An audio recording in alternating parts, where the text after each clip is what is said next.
Welcome to Joy for the Journey, the podcast where we explore the winding paths of purpose, faith, and joy.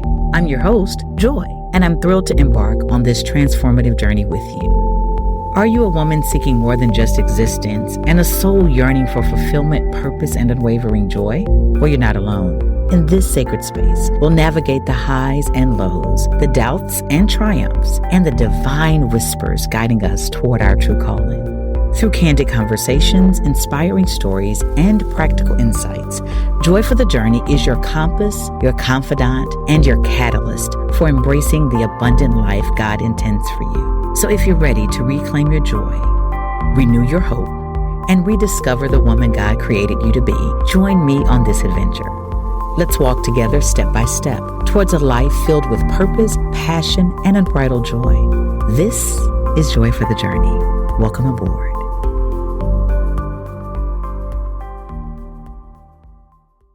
Hello and welcome to Joy for the Journey. I'm Joy Jackson, and as I always say, I am so excited and grateful that you're taking this purpose journey with me. And it is a beautiful journey. It's one that I wouldn't trade for anything in the world, which is a very good thing to say considering this topic. This topic actually came from a sermon that I did over the weekend that I think is super important because it's the reminder of the importance of sacrifice. We live in a world that does not want to talk about sacrifice because we live in a society that tells you to take care of yourself, to make sure you're good, to make sure you have everything that you need, and even sometimes at the expense of other people. Now, we may not want to say that, but that's the truth, that we live in a society that says, take care of you and protect you and yours and let everybody else get their own. And that's not the way God intended for us to be. So I want to challenge you in this episode to really and truly consider the word sacrifice. And so it may not be something that's very easy to do, but I think it's something necessary in order for us to truly understand what this journey is all about. Because here's the truth. In our journey, there are going to be some things that we have to give up. There are going to be some people that we have to give up in order to attain the things that God has promised us. Try as we may, our life is not like a hay machine. And I looked this up. A hay machine is what collects the bales of hay that you see rolled up on a farm. Our lives are more like a threshing machine. And a threshing machine or a thresher is an equipment that separates the grain from the stalks and from the husks. So as you can see, that's really more like our lives. There comes a time when we have to separate. There comes a time when we have to take off. There comes a time when we truly have to sacrifice. And sacrifice can be defined as the giving up of something valued for the sake of something else. And that something else is regarded as more important or worthy. So it really talks about identifying elements of your life such as time, comfort, resources, personal desires in order to achieve a higher purpose or support the well-being of yourself. So when we talk about sacrificing, we're really talking about giving it up. And many times when we talk about sacrifices, it's seen as a testament of commitment, and it's really your desire to prioritize one over the other. But we're not conditioned to sacrifice because most of us, if we ask you about your lives, you'll be like, I've been sacrificing my whole life. I would have wanted this. I would have wanted that. I would have liked this more. But really, when we look at sacrificing, it's a needed process to make us better. It's a needed process to make us who we are. In fact, it's the commandment that Jesus gave the disciples. In Matthew 16:24, he says then to his disciples, if any man will come after me, let him deny himself, take up his cross and follow me. So right there's the principle of sacrifice. You've got to deny yourself, take up what God wants you to have, and then follow God. So how do we do that? What is that all about? And why on earth, Joy, do I need to sacrifice? I'm so glad you asked. So this is, I said, a part of the sermon that I did and the lesson that I did on Sunday. So it's going to probably have quite a bit of information in it, but I think it's all valuable for us to really understand the principle of sacrificing. So sacrificing means I got to give up, I got to denounce, and I've got to suffer loss. Well, right there, most of us have stopped listening to this episode because the fact that I've got to give up something, I've got to denounce something, or I've got to suffer a loss will keep me from sacrificing because nobody wants to feel the pain or the pressure or the hurt or the grief or the anger or the exposure that happens when we sacrifice. But if you really look at the Greek definition of the word sacrifice, it's called thousia. And it means to rush, like to breathe hard or blow smoke, to slaughter, to kill, or to slay. I'm going to let that sit because, man, sacrificing means I've got to kill some things. I've got to slaughter some things. And here's the interesting thing about killing something. It ain't coming back. So part of the reason why I feel like many of us don't want to sacrifice, and this is me included, is because sacrificing means I kill it, which means it can never come back. And some of the things in our lives we want to come back. Now, we may say we don't. Right now, we don't. But ultimately, there are some things that have been and felt so good that, yeah, we don't want them right now, but eventually we want to put them on a shelf and be able to bring them back. And that's really not what sacrificing is about. Sacrificing is about killing. So I'm going to stop before we go any further and ask you a question. What is it in your life that you need to kill? Think about it. And it doesn't have to be anything that's super heavy or super deep. It could just be something as simple as your bad attitude. It could be pride. It could be uncertainty. It could be the love for yourself over any and everything else. I mean, there are so many things that are in us that we need to sacrifice. But it's hard to do because when I sacrifice, that means I cut something out. Well, what am I going to put in place of it? What am I going to do with that hole that exists? This is where we've got to trust God, because if I sacrifice and I allow God to take it out, to kill it and to remove it, I've got to trust that he's going to replace it with something else. I've got to trust that he's going to deposit the good soil and the good things into my life for what I have given up. But here's the truth. Even if he doesn't, it's still worth the sacrifice. It's still worth getting some of those things out of my life. It's a purge. It's a release so that I can be filled with the goodness of God.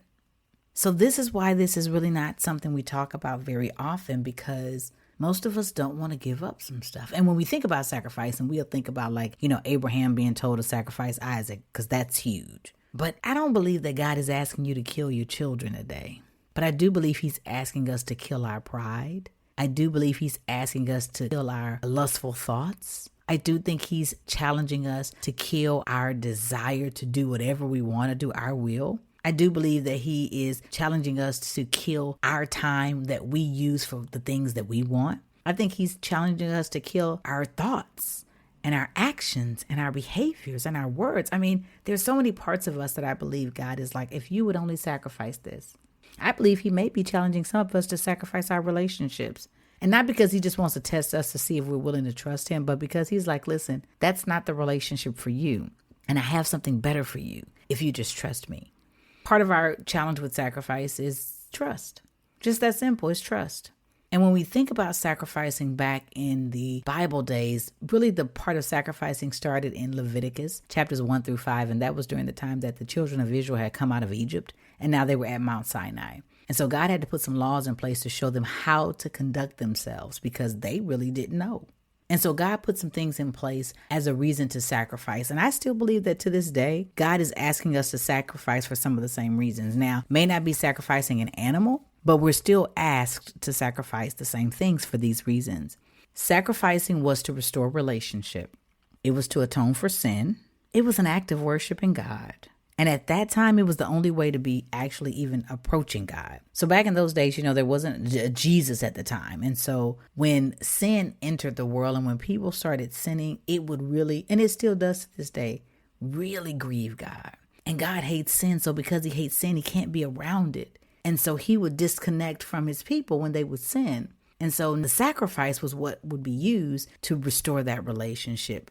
So I'll just pause right here, as I said many times on Sunday, and I'll say it again today, is thank God for Jesus who has come so that we don't have to pay the penalty of sin. And we have Jesus who is with us, who can keep our relationship with God connected. Now, should we continue to sin just because? No. But the truth is, God has sent Jesus as the perfect sacrifice to restore that relationship. And just a little historical information, there were different types of sacrifices back then. So there was a burnt sacrifice that was to make payment for a sin in chapter 1. There was a meat and grain sacrifice in chapter 2 to show honor and respect to God in worship.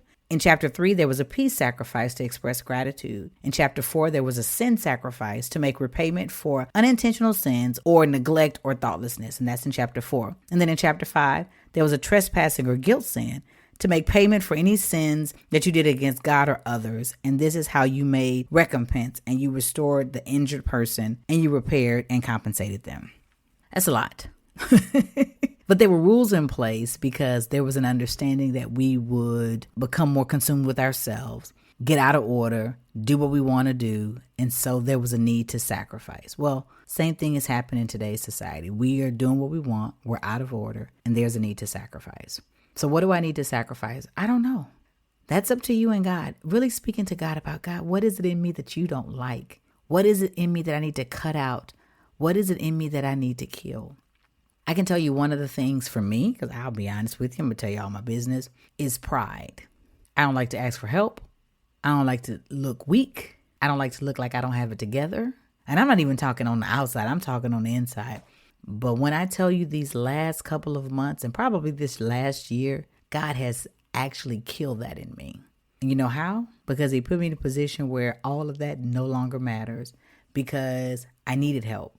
Because I didn't have it all together, because I was barely hanging on and almost falling apart. So sometimes the sacrifice happens because it has to and not because you want it to. And so when I was on my back crying pretty much every day, like, God, I can't do this entrepreneurial journey, God, this walk with you, God, trying to find who I am in you and really speak to that woman in myself first and then speak to the woman who's listening to whatever it is I put out. Lord, help me. Then he's like, well, listen, there's some things you got to let go of. So I'll tell you, in October, I did the Daniel fast by myself. I didn't make a huge announcement about it. I didn't ask other people to join me, but I did the Daniel fast. And during that time, I literally did 21 days of nothing but things grown in the ground. So much so that I went to a women's conference and spoke, and I didn't eat. But I did that because I was like, God, there are some things in me that are not good. And Father, I need you to remove them.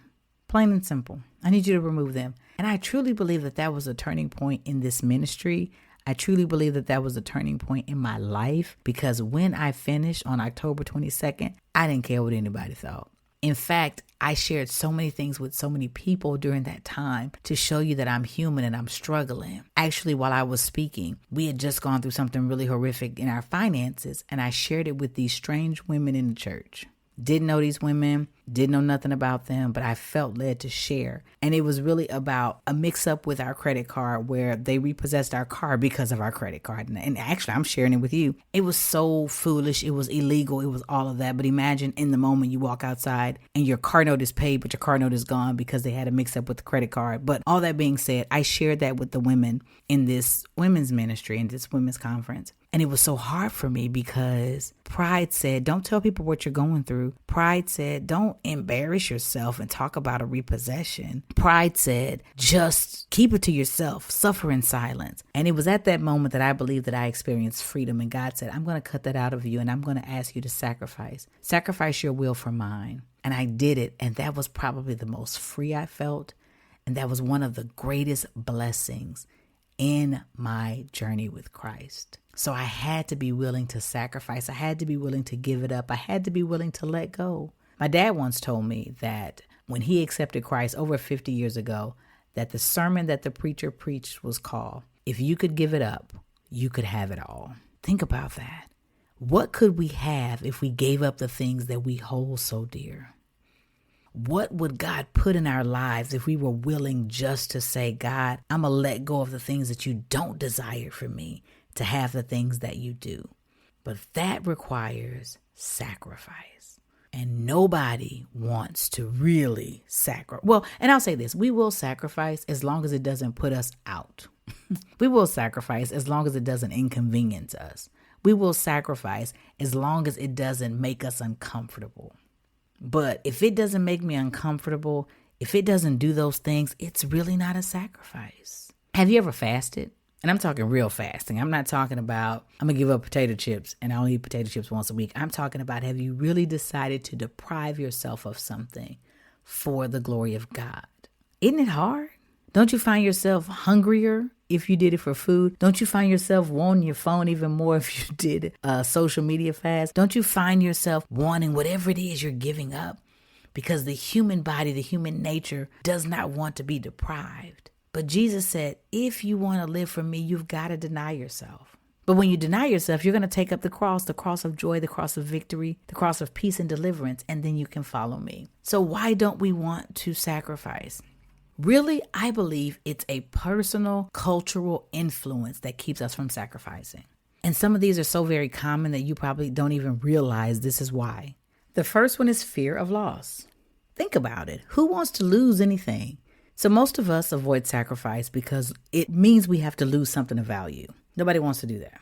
Nobody wants to lose their time. Nobody wants to lose their stuff. Nobody wants to lose their comfort. And nobody, including myself, wants to lose control. Because sacrifice means I got to give up something for the sake of something else. And the truth is, I don't really know when I'm asked to give it up if the outcome will actually justify the need of giving it up. When you think about Abraham and Isaac, Abraham was asked to sacrifice Isaac. I mean, look at this. In Genesis 22, now we know on the back end that as we open up our Bibles, it says that Abraham was tested. But in Genesis 22, Abraham didn't know it was a test. Abraham was told to sacrifice his only son whom he loved. I just told you what a sacrifice was. A sacrifice is the killing and the slaughter of something. So he was told to sacrifice. And then if you think about it, back in those days, the sacrificing was a reason to atone, a reason to worship. So there was no returning from sacrificing. No animals got back up. And even if they atoned their relationship with God, there was nothing really tangible that they could see. So there was no give and take in this sacrifice. So Abraham was told to sacrifice his son. He didn't know the outcome. Don't you think there was some fear there? And don't you think that he probably didn't have a clue how it was going to turn out? Now, as we keep reading around verse 8, we know that Abraham tells Isaac God himself will provide the lamb for the burnt offering. But that was just a hope. That was not what God promised him. So when we really think about sacrificing, we've got to have a confidence in knowing that whatever we lose is worth the loss because of the gain. But even if we don't see the gain, we've got to trust God in the loss. So the fear of loss can be paralyzing, so much so that we will hold on to things that we should sacrifice.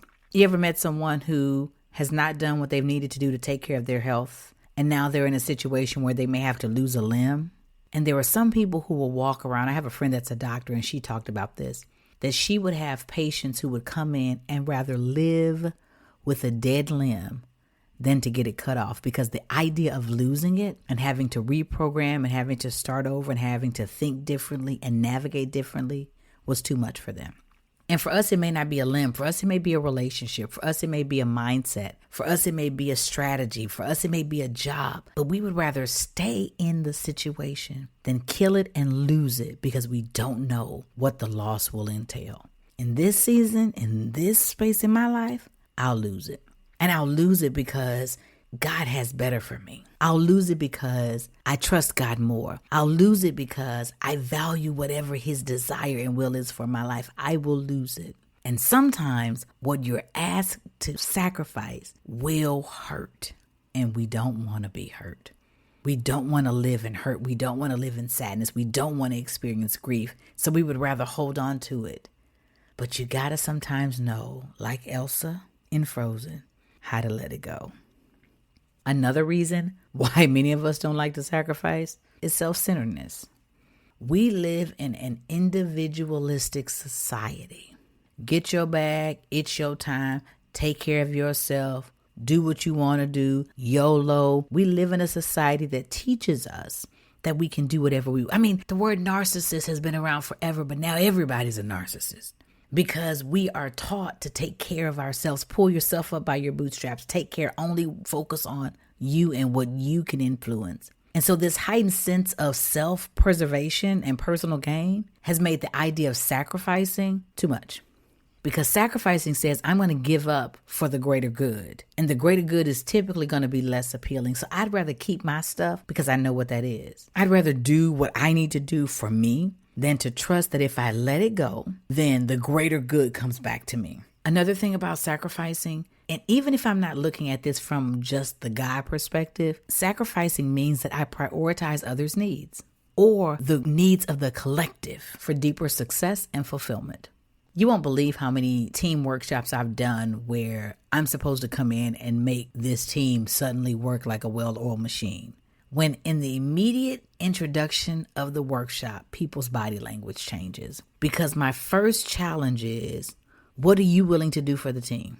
Are you willing to take one for the team? Most people say, well, it depends. And some people flat out say no, because we are conditioned to look out for ourselves. Even children, when they are babies, one of the first things babies learn is mine, mine, mine, mine, mine. They don't want to give up their toys. Hey, adults, we don't want to give up our toys. So our self-centered nature will always be in direct conflict to the God nature, because God is a giver. I said this in my previous podcast, and it's my favorite word now for God. God is generous. He's not selfish. And he doesn't want us to be selfish. He wants us to give freely, not only unto the people around us, not only unto our family and friends, but to him, to give freely. And if I am operating in a self-centered mentality, then there's no way that I can sacrifice, because I'm only thinking of myself. And I'm not saying that you should not prioritize your mental health and your well-being. I'm not saying that. But I'm saying when you know beyond a shadow of a doubt that there are things in you that need to be taken out or cut away, when you know beyond a shadow of a doubt that there are people in your life that you need to help and prioritize over yourself, when you don't do that, you don't have the sacrificing mentality. And so if you're continuing to walk in a season and in a space where you're only going to do what works for you, then you're going to miss the blessings of God. Because what Jesus says is you must take up your cross and follow me. And if we're followers of Christ, then we have to have a giving heart because he gave. If we're followers of Christ, we have to have an open heart because he had an open heart. If we're followers of Christ, we have to put others before ourselves. Jesus washed his disciples' feet. How many of us are willing to wash the feet of other people, even before our own? And you got to remember that during this time when Jesus washed the disciples' feet, they didn't have on house shoes. They didn't have on Crocs. They didn't have on Louboutins. They didn't get in their cars and drive and then step out. They didn't do like I do, put on your flip-flops so you get to the door wherever you're going to put your good shoes on. They walked in the dirt and in the mud, and Jesus washed their feet. And Jesus had every right to say, I'm not washing nobody's feet. Do you know who I am? I'm the Lamb of God. You know what these feet have been? These feet trod in heaven on the streets paved with gold. You ought to be washing my feet. But he didn't do that. He showed an humble spirit. He sacrificed his deity. He even sacrificed his deity to come to earth. Jesus didn't have to come to earth. He was already good in heaven. But he who had no sin became sin and came down on earth so that he could walk among us. Philippians 2:6 says, who being in the form of God, thought it not robbery to be equal with God, but made himself of no reputation, meaning stripped away all of the things that he was, and took upon himself the form of a servant, and was made in the likeness of men. And being found in fashion as a man, he humbled himself and became obedient unto death, even the death of the cross. So what that's all saying is that Jesus, who had every right to be self-centered, who had every right to not sacrifice himself, chose to sacrifice who he was for us. And if that isn't ultimate sacrifice, I don't know what is. And he's about the only person who had the right to be like, I ain't got to sacrifice. The rest of us all have something that we should sacrifice. And then the last reason many of us don't sacrifice, because we don't really see the benefit. Yes, I know, Joy, you're saying that if I sacrifice, God is going to give me something in return, but I don't really know what that is. So if I don't see a clear benefit resulting from sacrificing, probably not going to do it. Or if the benefit doesn't seem like it outweighs the sacrifice, probably not going to do it.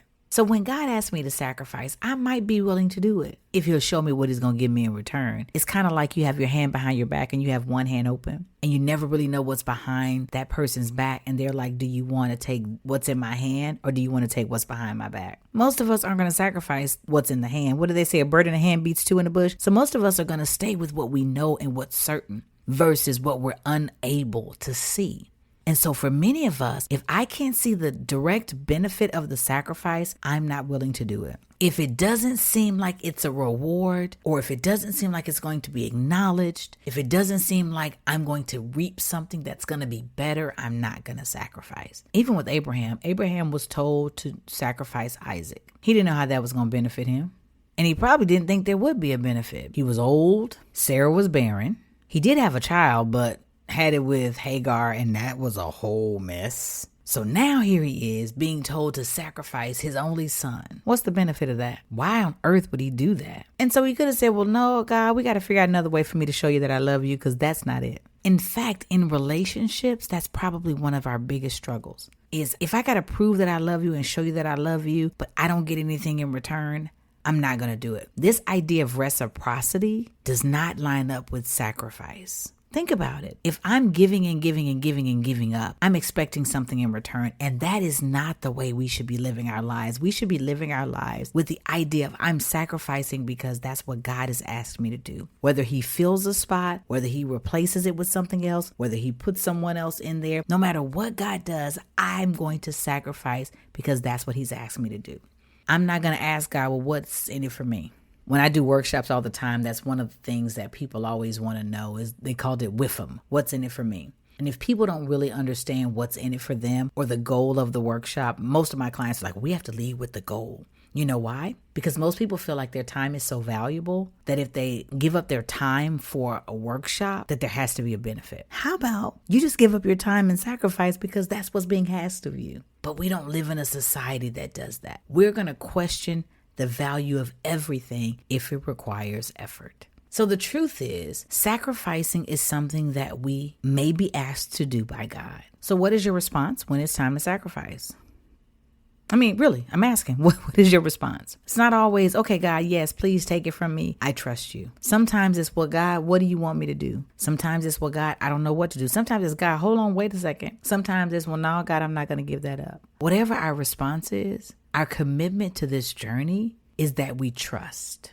So if God is asking us to get rid of it, to let it go, to kill it, to cut it out, it is for restoration. It is for reconnection. It is for the ability for us to worship him. It's not that God is asking us to sacrifice to hurt us. He's sometimes asking us to sacrifice to heal us. He's sometimes asking us to sacrifice to help us. He's sometimes asking us to sacrifice so that he can be the God that he has promised us he would be. The God of peace, the God of joy, the God of direction, the God of clarity, the God of resources, the God of more than enough, the God of prosperity, the God of favor, the God of blessings. That's who he wants to be. So although I am sacrificing, I'm really gaining.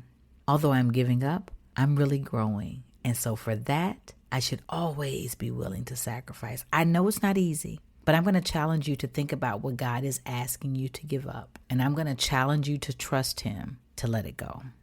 As hard as it may be, even if you don't see what's on the other side, I challenge you to trust God more than what he's asking you to give up. I'll talk to you soon.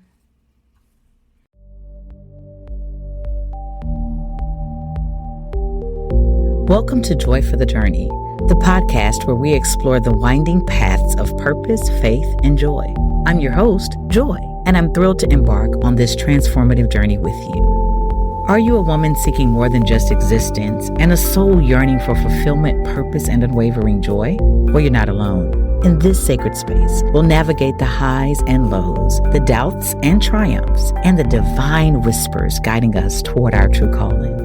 Through candid conversations, inspiring stories, and practical insights, Joy for the Journey is your compass, your confidant, and your catalyst for embracing the abundant life God intends for you. So if you're ready to reclaim your joy, renew your hope, and rediscover the woman God created you to be, join me on this adventure. Let's walk together step by step towards a life filled with purpose, passion, and unbridled joy. This is Joy for the Journey. Welcome aboard.